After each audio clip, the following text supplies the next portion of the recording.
तो दोस्तों आइए अब इसी के सामने हम लोग इसी के आगे पढ़ते हैं अगला वीडियो। ठीक, तो ये हो गया आपका, नोट डाउन कर लिए होंगे। अब देखिए ये तो हमारा इम्पीडेंस का डायग्राम था। अब हम लोग चलते हैं अगला करंट का डायग्राम। क्या चलते हैं? करंट का डायग्राम। तो अगर हम करंट का डायग्राम खींचे यहाँ, ये मान लीजिए आपका, यहाँ से थोड़ा हम लोग लेते हैं, तो करंट हमारा मैक्सिमम रहेगा क्योंकि इम्पीडेंस हमारा कम है, करंट मैक्सिमम रहेगा, इसलिए करंट का डायग्राम ऐसा रहेगा। ठीक, अब यहाँ करंट हमारी मैक्सिमम होगी, यहाँ करंट का डायग्राम मैक्सिमम क्या होगी, V अपन R, और यहाँ क्या होगी Im/√2, ये होता है 0.707। ठीक, इतना मैक्सिमम। अब यहाँ क्या होगी, अगर पावर हमारा मैक्सिमम है तो इसको बोलते हैं यहाँ से यहाँ तक। देखो हम बताते हैं इसको, इतना क्या बोलते हैं मैं बता दूं। पावर इतना है तो हमारा पावर भी यहाँ क्या हो जाएगा, आधा हो जाएगा, P/Q, मतलब P maximum equal to half. Power maximum क्या हो जाएगा, आधा हो जाएगा।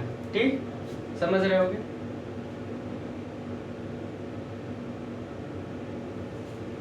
तो यहाँ बात किया जाए यहाँ पर, तो ये आपका क्या हो गया, ये आपका हो गया ओमेगा, जो ओमेगा एच, ओमेगा एल, और यहाँ से यहाँ तक को बोलते हैं बैंडविड्थ। अब देखो हम बता दें, अगर हम लोग √2 का रखें, √2 का वैल्यू अगर हम dB में रखें, कितने dB में, थोड़ा देखते हैं, 20 log 1/√2, ठीक क्या हो जाएगा, -3.010, ठीक क्या हो जाएगा, -3। इसे ये आपका जो 1/2 यहाँ का प्राप्त हुआ है, ये -3 dB डाउन इसको बोलते हैं, 3 dB डाउन। मतलब अब ये जो 3 dB को हम लोग क्या बोलते हैं, इसी को हाफ पावर, क्योंकि पावर आधा हो गया, क्योंकि पावर आधा हो गया तो हाफ पावर फ्रीक्वेंसी बोलते हैं। क्या बोलते हैं, हाफ पावर फ्रीक्वेंसी। तो इसे हम लोग ये 3 dB को हम लोग क्या बोल सकते हैं, 3 dB को हम लोग बोल सकते हैं क्योंकि पावर यहाँ भी आधा हो गया। इस कंडीशन में पावर आधा हो गया तो हम लोग इसको क्या बोल सकते हैं, हाफ पावर फ्रीक्वेंसी, या 3 dB half power frequency, 3 dB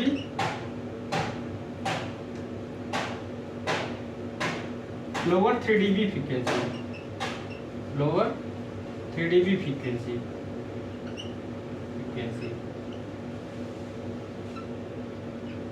या इसी को हायर 3 dB फ्रीक्वेंसी। और दूसरी बात, इसी को एक नाम से और जाने जाएंगे, half power, lower half power. ये क्या है, ये W5 lower 3 dB frequency, 3 dB को हम लोग हाफ पावर भी बोलते हैं, या लोअर हाफ पावर फ्रीक्वेंसी।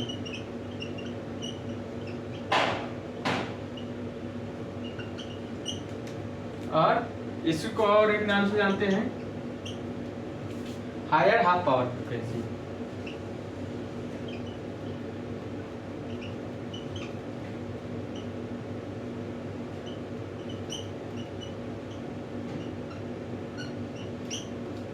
इसको 3 नाम, देखो 3 dB हमारा क्या है, यही हाफ पावर फ्रीक्वेंसी हम लोग बोलते हैं। 3 dB को हम हाफ पावर फ्रीक्वेंसी बोलते हैं।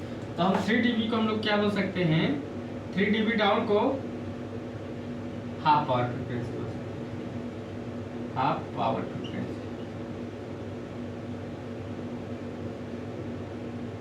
पावर फ्रीक्वेंसी क्या बोल सकते हैं? Half power frequency. 3 dB down को हम लोग क्या बोल सकते हैं? Half power frequency. Note down करते जाइएगा।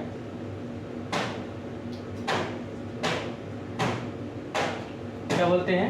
Half power frequency.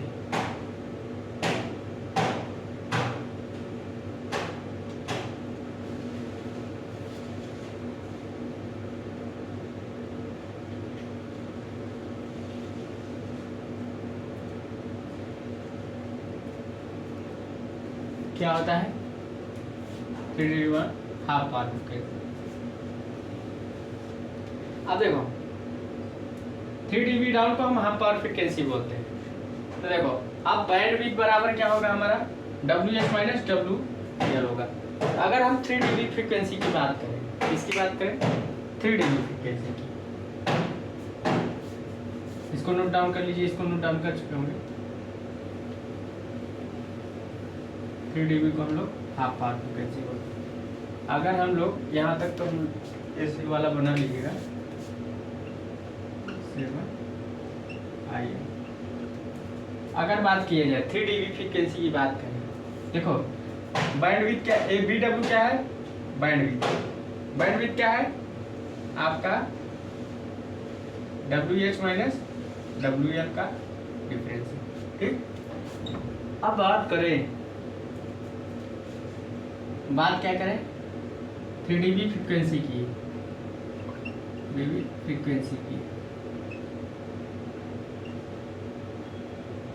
तो हम अगर 3 dB फ्रीक्वेंसी की बात करें, मॉड ऑफ में V एंगल अगर हम लोग बोले तो जेड होगा। अगर ये क्या हो जाएगा? Vm/√2 हो जाएगा। ये क्या हो जाएगा? V, ये क्या हो जाएगा? √R² प्लस XL माइनस यहाँ हो जाएगा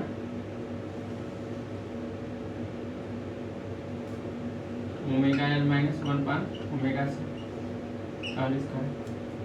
√2 कितना है? क्योंकि XL माइनस XC मतलब यही तो होगा। XL माइनस XC, ऐसी को हम लिख सकते हैं क्या? एक स्टेप और कर सकते हो, जिसको ना समझ में आ रहा हो। R² प्लस XL क्या हो जाएगा? ω/L माइनस 1/ω/c का होल स्क्वायर। को नोट डाउन कर चुके हैं आप लोग।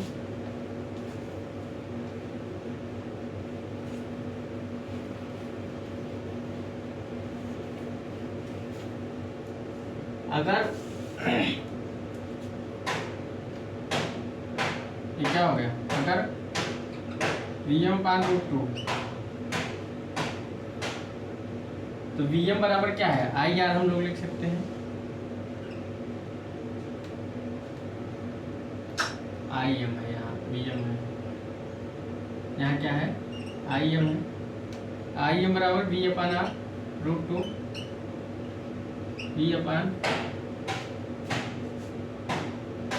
इसको हम लिख सकते हैं R² प्लस W 3 dB लिख सकते हैं। क्या लिख सकते हैं? 3 dB L 1/W 3 dB C। अब इसको हम क्या लिख सकते हैं? इधर आ जाएगा, स्क्वायर हो जाएगा, तो यहाँ हम इसको लिख सकते हैं V/2√R √V/R² plus W 3 dB L minus W 3 dB C का होल स्क्वायर। B से भी कैंसिल हो जाएगा, तो हमारा क्या बचा? अगर स्क्वायर करें 1/2R² हो जाएगा, और क्या बचा? वो हो जाएगा, तो यहाँ हो जाएगा 1/2R² यही क्या बचा? Plus W 3 dB L minus 1/W 3 dB C ना हो गया। अब इधर करें तो ये हमारा हो जाएगा क्या जाएगा W3 dB L 1/W3 dB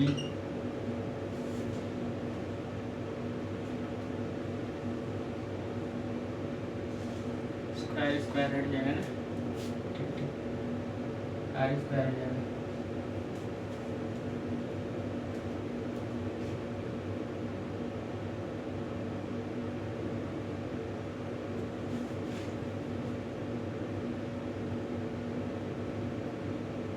यहाँ R बचेगा,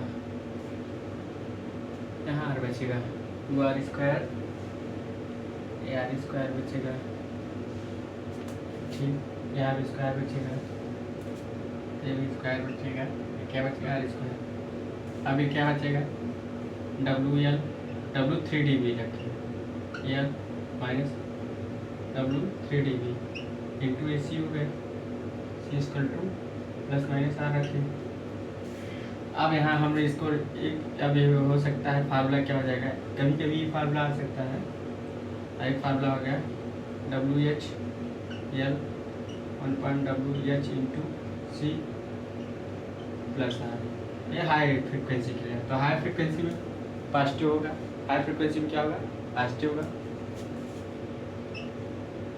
और WL 1/WL into C equal to minus R, मतलब माइनस हो जाएगा। इसका मतलब क्या होगा, माइनस हो जाएगा। इधर नोट डाउन कर लीजिए, इधर नोट डाउन कर लीजिए, तब आगे उतारते हैं। फार्मूला आ गया,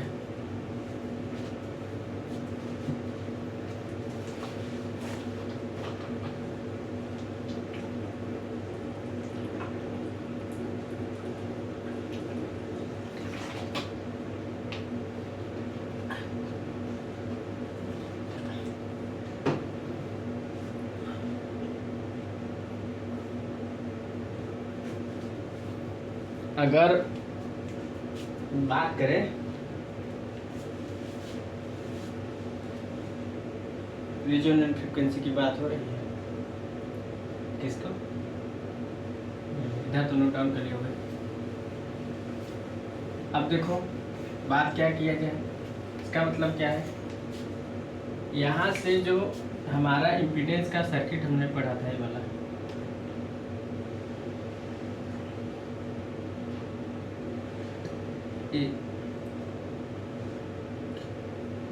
यहाँ पर ओमेगा R, तो यहाँ क्या है, अगर मान लीजिए यहाँ हमारा, तो यहाँ क्या है,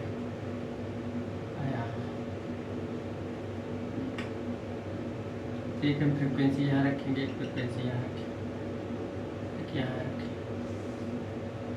जेड में इसका R, ये आपका WH, ये आपका WL, ठीक, यहाँ से तक का, यहाँ जो फ्रिक्वेंसी है ये आपका ये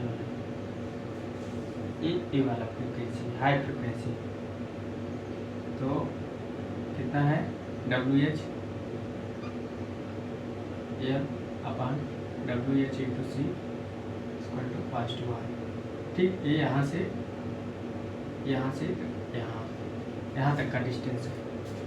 ऐसे ये वाला भी डिस्टेंस हमारा, ये वाला डिस्टेंस यहाँ तक थे, यहाँ तक का डिस्टेंस, कहाँ तक का, यहाँ तक का। तो इसको हम लोग जो बोलते हैं यहाँ का, क्या हो जाएगा डिस्टेंस, उसको नोट डाउन कर लिए होगे, इसको नोट डाउन कर चुके होगे, थोड़ा बड़ा बनाते हैं, थोड़ा बड़ा बनाते हैं।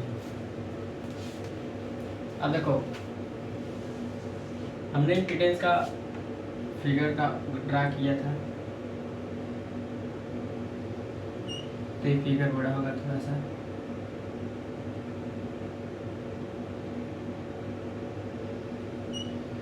फिगर हो गया, यहाँ से थोड़ा मैक्सिमम बनाते हैं, यहाँ से थोड़ा, ठीक। अब हमारा यहाँ से एक ये बना, ये बना, ये WH हो गया, ये WL हो गया, ये WR हो गया। अब यहाँ से एक रिजोनेंट फ्रिक्वेंसी है WL, और यहाँ से रेजोनेंट फ्रिक्वेंसी है WH। ठीक, यहाँ एक I Z minimum equal to R. ठीक, यहाँ से यहाँ तक एक फ्रिक्वेंसी हमने निकाला क्या, WH into L upon WL into H into C equal to positive आया। इसका जो वैल्यू आएगा पॉजिटिव आएगा। इसका वैल्यू कितना है यहाँ से यहाँ तक का, यहाँ आया WL upon WL into C equal to क्या होगा, माइनस आर। तो निगेटिव निकला, यहाँ की वैल्यू निगेटिव निकलेगी। समझ गया, इम्पीडेंस वाला था हमने खींचा था, इम्पीडेंस इसमें कम होता है और बात वैल्यू करंट की वैल्यू ज़्यादा होती है। तो याद रखिएगा सीरीज रेजोनेंस सर्किट में इम्पीडेंस की वैल्यू कम और करंट की वैल्यू कम, पावर फैक्टर यूनिट है, 3 चीज़ जरूर पूछता है डायग्राम में। तब से हम लिख लेते हैं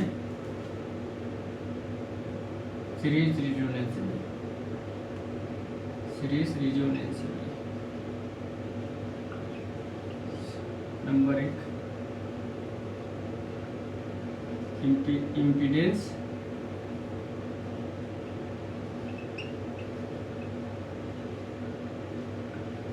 वैल्यू लो, दूसरा इम्पीडेंस की वैल्यू लो होती है, दूसरा कास फाई यूनिटी होता है,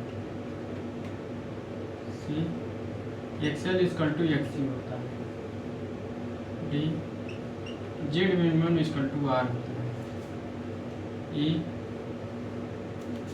करंट की वैल्यू हाई होती है।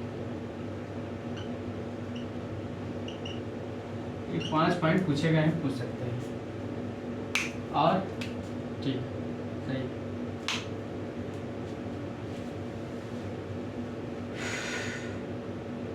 नोट डाउन कर लीजिए।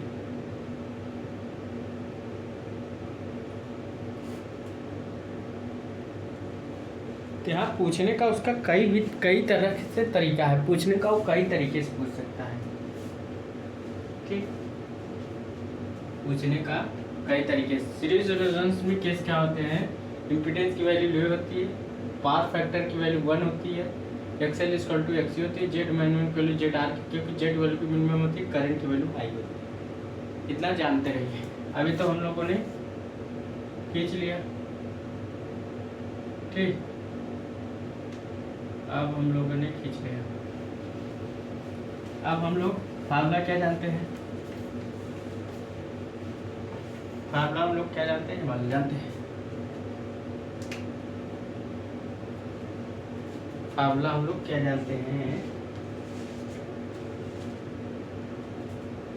फार्मूला हम लोग क्या जानते हैं, WH L minus 1 WH into C equal to are.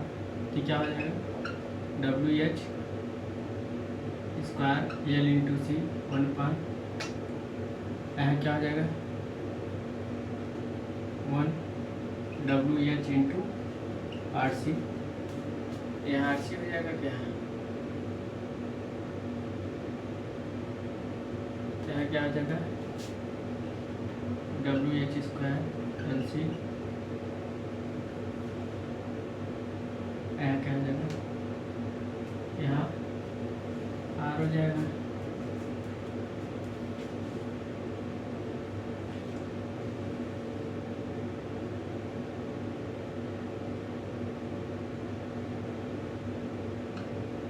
RC minus 1 हो जाएगा।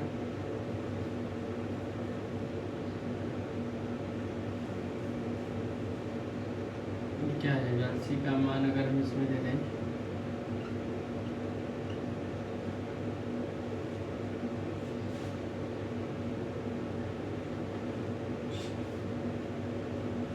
RC से भाग दे देंगे तो R/L सी से कट जाएगा और ये क्या बचेगा 1/LC इक्वल टू 0।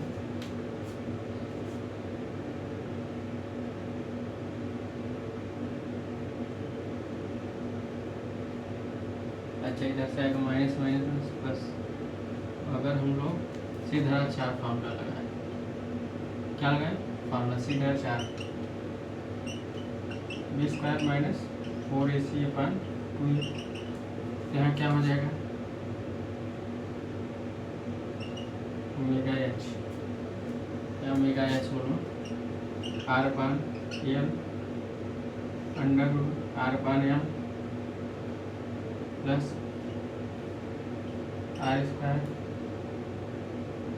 r/l का होल स्क्वायर प्लस 4/LC अपन 2। तो अगर हम इसे हटाएंगे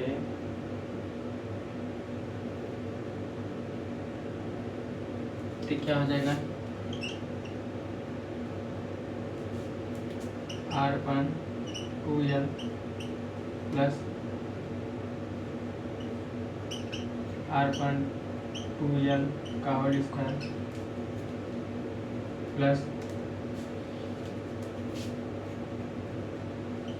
r/2l का होल स्क्वायर प्लस 1/LC इतना हो गया। हायर फ्रिक्वेंसी क्या हो जाएगा हायर फ्रिक्वेंसी,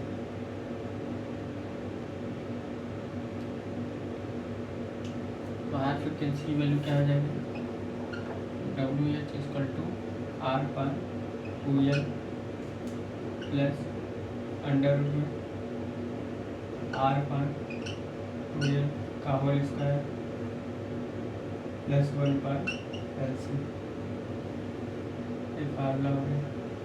ये किसके लिए हो गया अपना हायर फ्रिक्वेंसी के लिए। लोअर फ्रिक्वेंसी के लिए भी लिखते हैं, नोट डाउन कर लीजिए।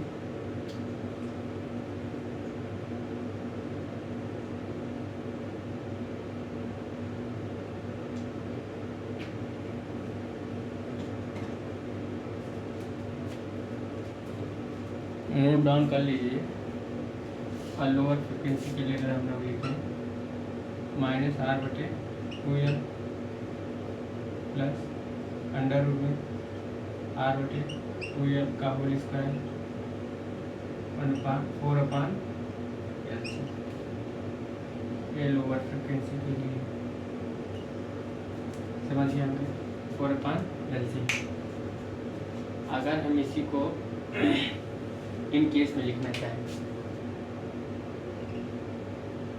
VW, यहाँ क्या हो जाएगा VW/2 अंडर VW/2 का होल स्क्वायर और ओमेगा r का स्क्वायर।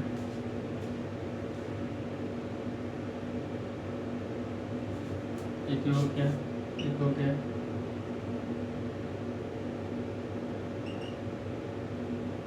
VW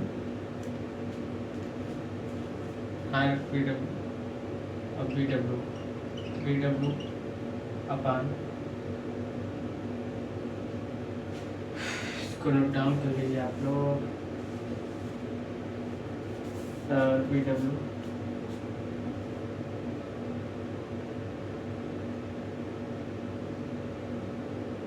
ये हो गया, इतना तो हो गया। आप लोग नोट कर लीजिए, पहले इतना होता है नोट कर लीजिए। WH × WL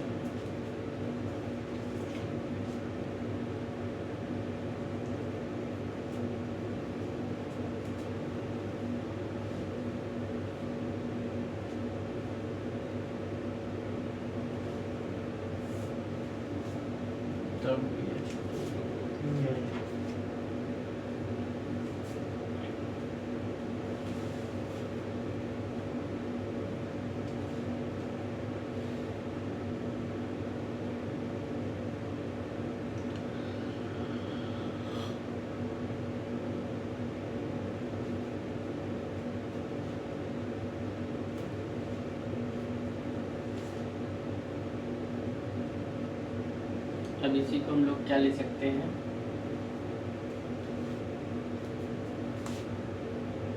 ये आपका ओमेगा का होल स्क्वायर हो जाएगा। अगर हम लोग इसको हम लोग इस केस में लिखें, इस केस में देखो एक बार हम जानते हैं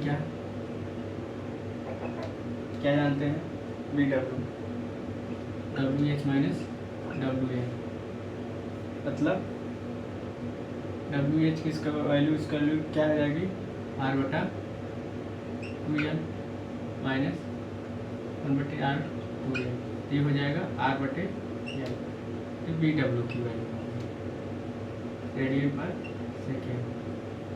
इसका मतलब हमने क्या लिखा, आर बटे एल की वैल्यू क्या है, बी डब्ल्यू। अभी हम आगे अगर बी डब्ल्यू रखेंगे तो आप लोग ये नहीं कहेंगे कि क्यों रखा, ठीक, इसलिए। और क्या सकते हैं आप, बी डब्ल्यू बराबर R upon two pi L,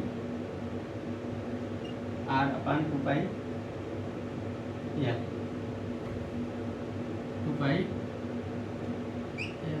एक ये भी हो गया, और hertz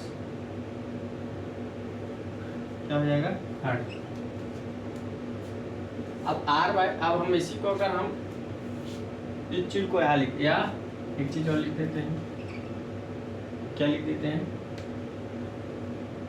W H into W L लिख दें, तो ये क्या हो जाएगा, ए स्क्वायर माइनस बी स्क्वायर ले लें, ए स्क्वायर आपका ये हो गया, देखो आर बटे टू एल का होल स्क्वायर वन पान एल सी, और आर माइनस आर बटे टू एल, ये क्या हो गया, आर बटे टू एल का होल स्क्वायर। ये तो कट जाएगा, बचा क्या, वन पान एल सी, क्या बचा, वन पान एल सी, और वन पान एल सी क्या होता है,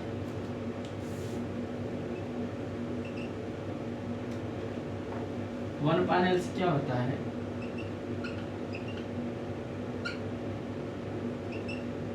ओमेगा जीरो का होल स्क्वायर होता है ना, सही है, रूट एल सी, तो क्या हो जाएगा, ओमेगा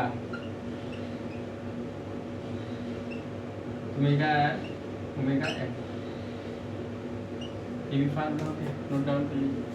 अब अगर हम आर बटे एल की जगह पी डब्ल्यू बाई टू रख देंगे तो कोई इशू रहेगा, इशू रहेगा, इसलिए हमने फार्मूला लगा दिया है।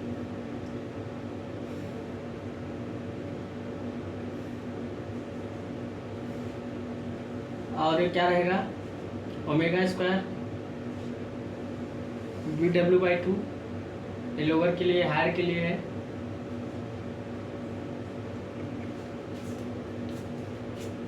B W two by two, ठीक, नोट डाउन कर लीजिए आप लोग।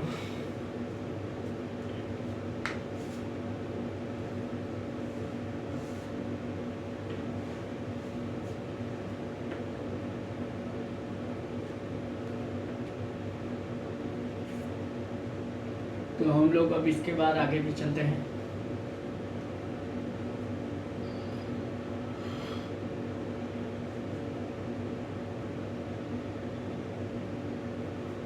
अगर हम अब इसी को क्या लिखें, ना लिख दिए, अब इसी को आगे वाले क्या लिखें,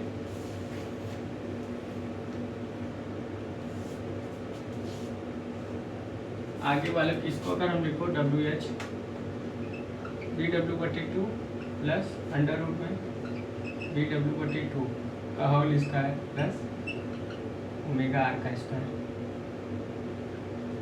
ठीक, ये फार्मूला हो गया। अगर डब्ल्यू एल बराबर लोअर फ्रिक्वेंसी में माइनस हो जाएगा,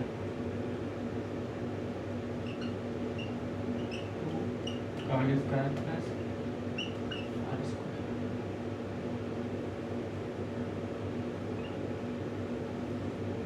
याद रखना।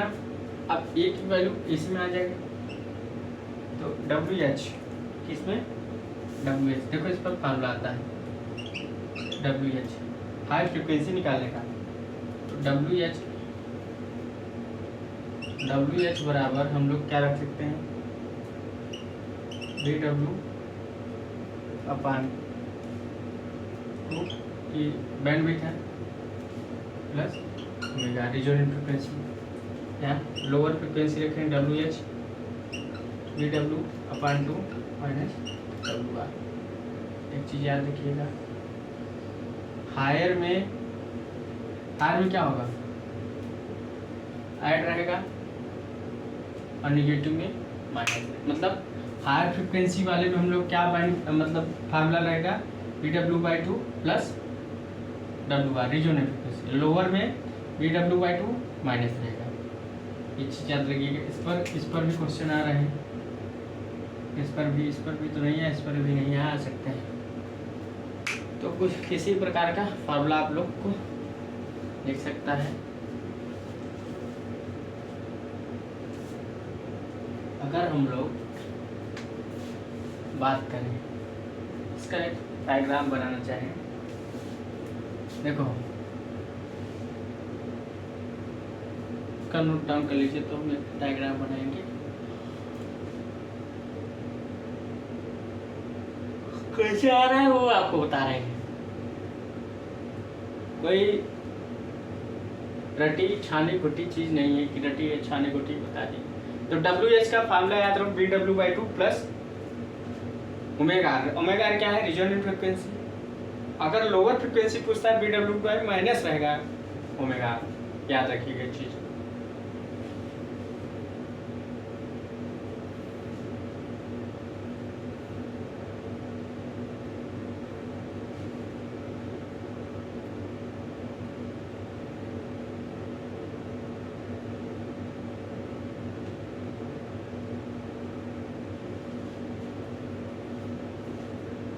देखो अब हम लोग एक टेबल बनाते हैं, याद रखिएगा, भूलिएगा नहीं।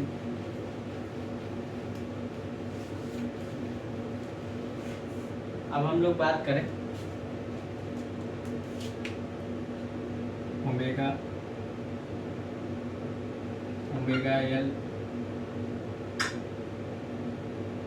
एल माइनस वन पर ओमेगा सी। इधर से पहले बड़ा टेबल हमें लगता है,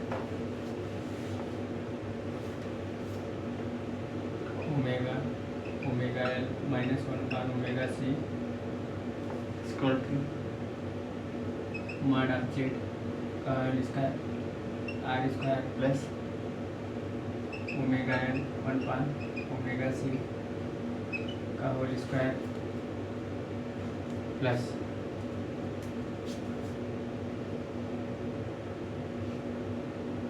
Z equal to Z angle बना दें tan inverse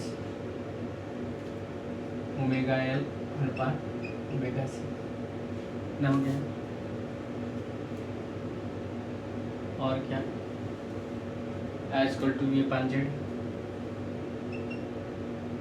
as equal to V upon Z, मतलब करेंट वैल्यू, या इसको इधर लिखें tan inverse W L one upon W C as equal to V upon Z और कास पाई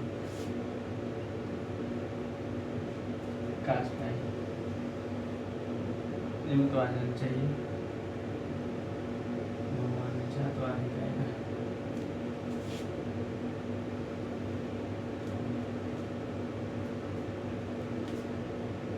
इसको इधर लिख दें, नीचे लिख दें, तो उधर जगह बच जाएगी। Z equal to under root में R square plus omega L one पर ओमेगा सी, ठीक। और ये क्या हो जाएगा, under root Z tan inverse omega L minus omega C और इक्वल टू वी पर जेड कास पाई। इतना हो गया। अब तो आ जाना चाहिए, अब कोई इशू ही नहीं आना चाहिए।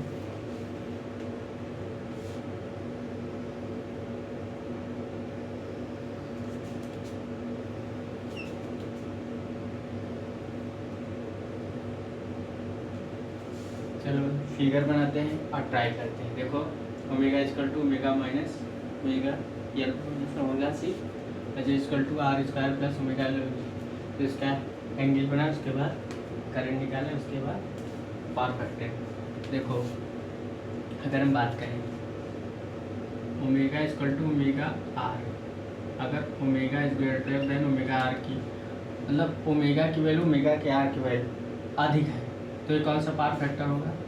लैगिंग। कौन सा होगा? 0.07 लैगिंग। कौन सा होगा? लैगिंग होगा।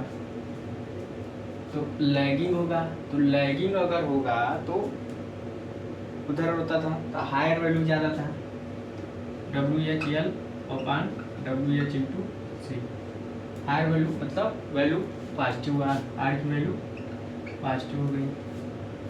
अब इसके बाद इसका इम्पीडेंस एंगल कितना है? JDH। अगर हम इम्पीडेंस एंगल निकालें JDH क्या होगा? √2R निकलेगा। इसी में अगर रख देंगे और पॉजिटिव है तो क्या होगा? R स्क्वायर √2R हो जाएगा, √2 इंटू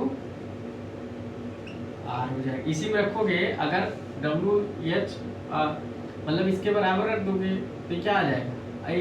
यार कह रहा R रख देंगे R स्क्वायर तो 2R स्क्वायर, √2R आ गया है ना। समझ गए कि √2R आया कैसे?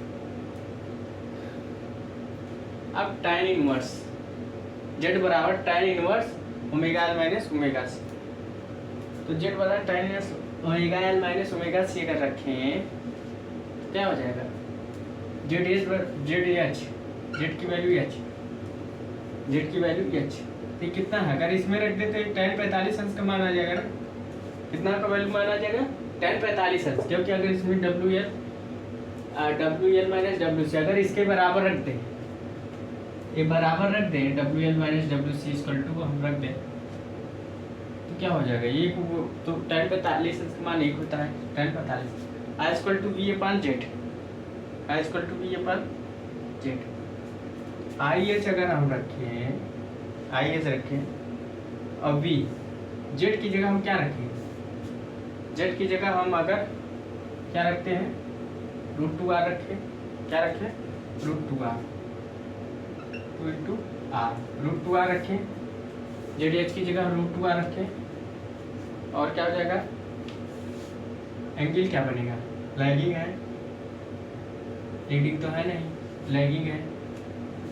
तो लैगिंग है तो ऊपर है, ऊपर है तो अगर लैगिंग है 45 डिग्री माइनस 45 डिग्री। अब आगे चलते हैं।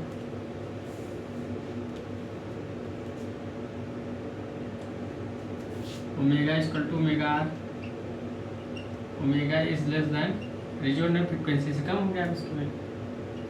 ओमेगा एल 1 पान ओमेगा एल इंटू सी। अभी निगेटिव बन गया भाई यार की value.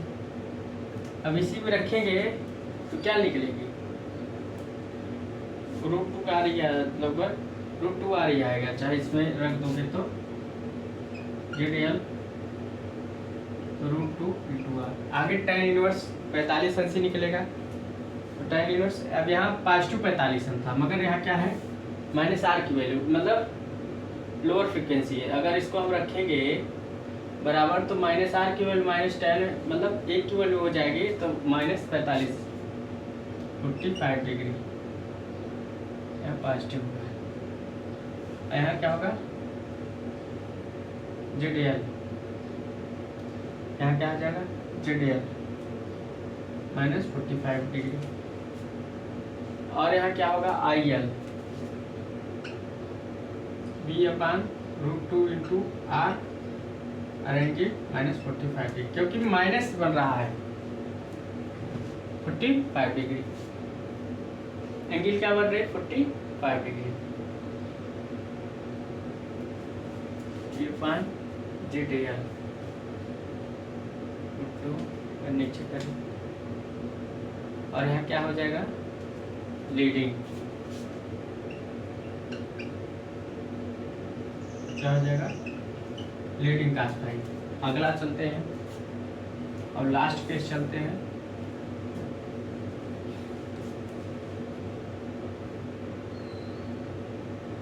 Omega equal to omega R रखते हैं। ठीक, तो यहाँ क्या हो जाएगा,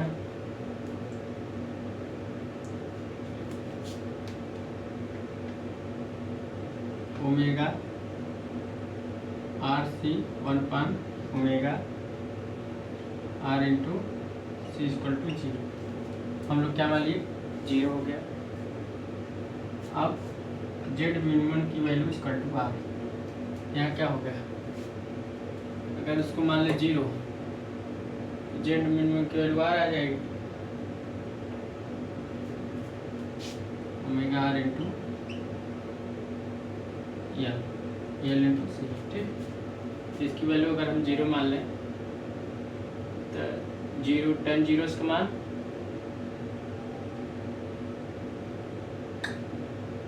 10 90 का मान इनफाइनाइट 10 90 का मान 0, जेड आर मतलब जेड 0, जेड की value 0, Y upon equal to root 2 आता है, आर आ गया, सिंपल एंगल 0 बन गया। और यहाँ क्या होगा, unity power factor, unity power factor. ठीक, unity power factor.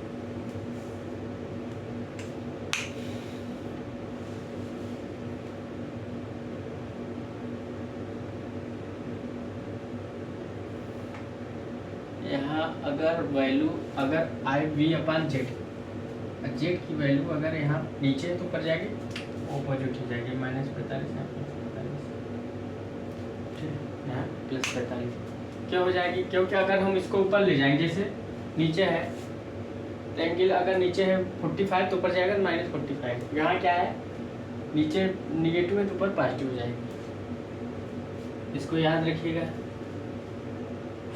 Omega equal to omega L, तो जेड की वैल्यू जेड है, एंगल की वैल्यू निकालेंगे, उसके बाद I equal to B upon Z, उसके बाद पावर फैक्टर। यहाँ इस वाले फार्मूले से हमको फायदा मिला कि पावर फैक्टर की वैल्यू क्या हो सकती है,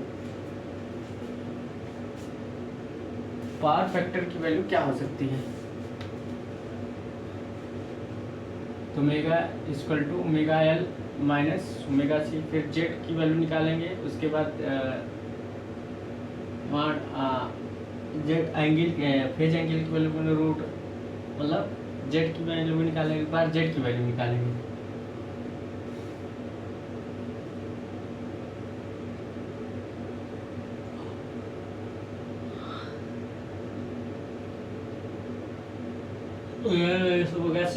जेड की वैल्यू निकालेंगे आर स्क्वायर प्लस रीजनल का है, फिर एंगल निकाल लेंगे, फिर I equal to B upon Z, फिर उसके बाद पावर फैक्टर। तो 4 चीज़ें निकाले, एक ओमेगा की वैल्यू क्या है, रीजनल फ्रीक्वेंसी की वैल्यू क्या है, उसके बाद omega L minus omega C, उसके बाद जेड की वैल्यू, एंगल की वैल्यू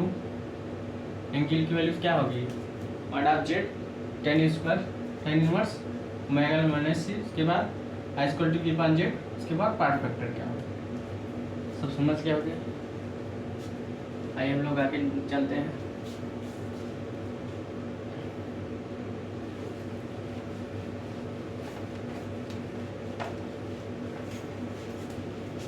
अब आगे चलते हैं, इसको क्या निकालते हैं, ये हो गया। अब आगे अगर हम इसका डायग्राम बनाएं, एक डायग्राम बनाते, क्या डायग्राम, 2 डायग्राम बनाते, ठीक क्या बनाते, 2 डायग्राम। एक डायग्राम अगर हमारा omega equal to omega R, तो जेड मिनिमम की वैल्यू आर के बराबर होगी। अगर अब यहाँ क्या है जेड एच, और जेड एच की वैल्यू क्या थी, √2 आर थी, हमने लिखा था। तो जेड एच कब है, जब omega is greater than omega R है, और ओमेगा इज ग्रेटर देन क्या बनाता है,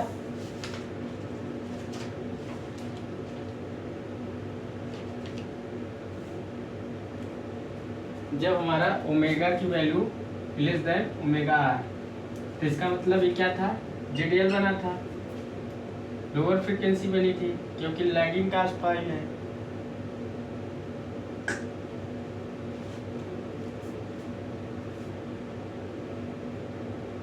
अगर हम लोग देखो यहाँ से फार्मूला अगर देखते हैं, फार्मूला क्या देखोगे,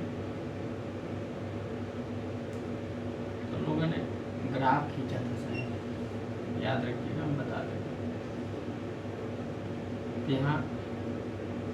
यहाँ क्या है, यहाँ हम लोग √2r निकालेंगे, √2r इम्पीडेंस ट्रायंगल है ना, तो इम्पीडेंस जेड बराबर क्या, √2r, ये Z of mod of omega, और जेड मिनिमम इंटू आर।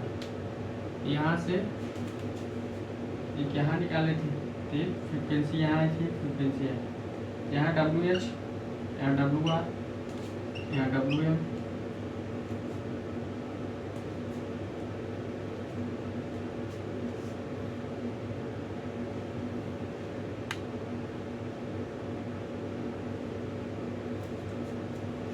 क्या होगा, बैंडविड्थ क्या हो गया, WH माइनस WL। ठीक, तो आगे बात करते हैं।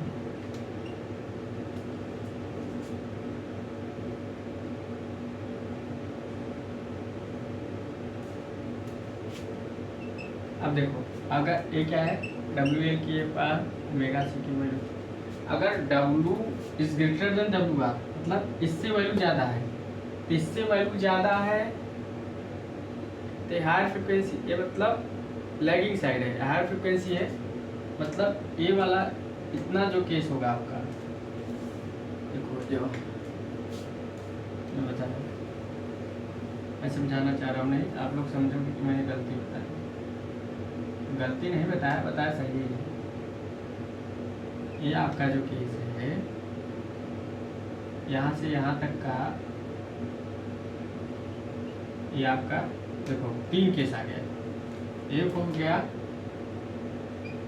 यल lagging case, L for lagging, एक होगा रजिस्टिव केस, एक हो गया आपका कैपेसिटिव केस। अब देखो, एक हो गया ओमेगा आर, एक हो गया ओमेगा एच, एक हो गया ओमेगा एल।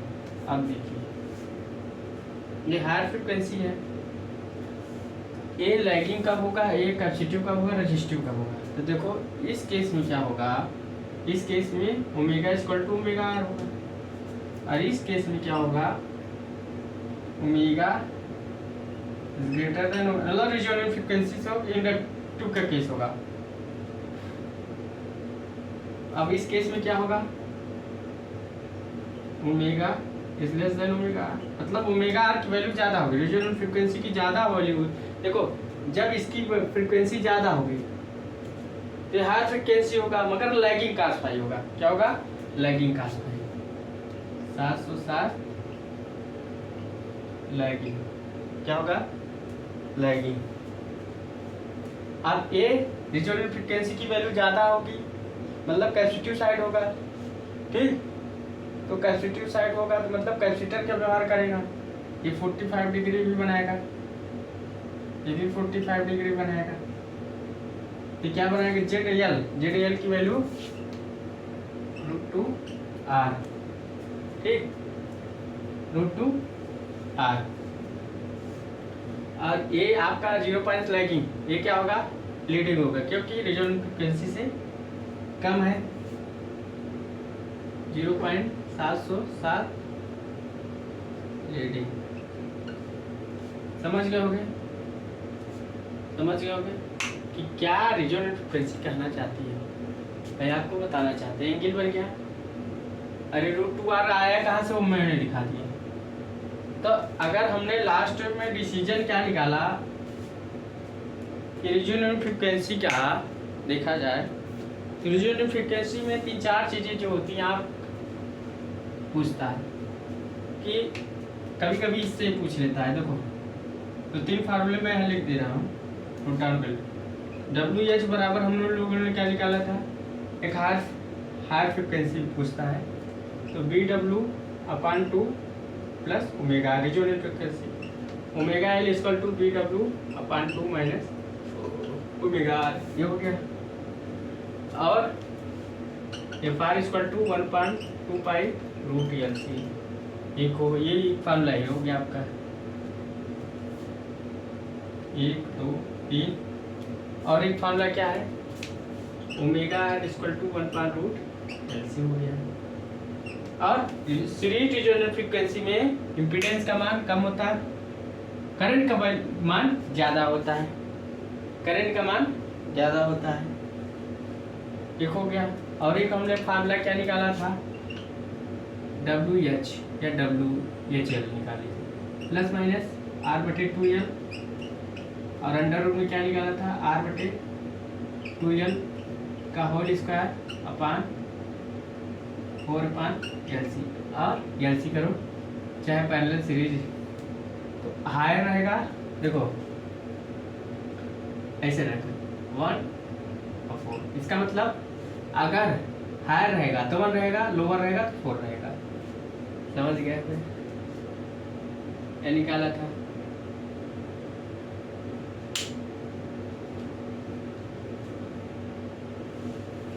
तो समझ गया होगा आप लोगों को कि रेजोनेंट फ्रीक्वेंसी में क्या क्या मस्ट है, क्या क्या आपको पढ़ना है, क्या क्या पढ़ा जाए, वो रेजोनेंट फ्रीक्वेंसी है। तो रेजोनेंट फ्रीक्वेंसी में समझ गया कि अगर रेजोनेंट फ्रीक्वेंसी से ज़्यादा जा रहा है, इसका मतलब वो पावर फैक्टर लैगिंग है, रेजोनेंट फ्रीक्वेंसी से कम है आपके सप्लाई फ्रीक्वेंसी, तो आपका पावर फैक्टर कैपेसिटिव है, समझ गए। तो सी का केस इसमें यही चीज़ पूछता है, सी का कभी कभी ये पूछ लेता है कि अगर जो आपकी सप्लाई फ्रीक्वेंसी रेजोनेंट फ्रीक्वेंसी से ज़्यादा है तो केस क्या बनता है, केस क्या आपका लैगिंग बनता है। अगर रेजोनेंट फ्रीक्वेंसी की वैल्यू सप्लाई फ्रीक्वेंसी में देगा तो कैपेसिटिव केस बनता है, ये चीज़ याद रखिएगा। कभी कभी ये कैपेसिटिव यहाँ लिखा था, इंडक्टिव क्यों लिखा होता है हमने बता दिया, यहाँ क्यों लिखा ऐसा क्यों होता, सारा हमने डिटेल आपको एक्सप्लेन करके रख दिया। तो आप लोग अब रीजन से अगर कोई भी कॉन्सेप्ट आएगा तो हाथ से नहीं जा सकता, अगर ऐसा भी डायग्राम आएगा तो हाथ से नहीं जा सकता। तो आप लोग को वीडियो अच्छी लगी हो तो लाइक और सब्सक्राइब करें, मेरे दोस्त साथ शेयर कीजिए। So thanks.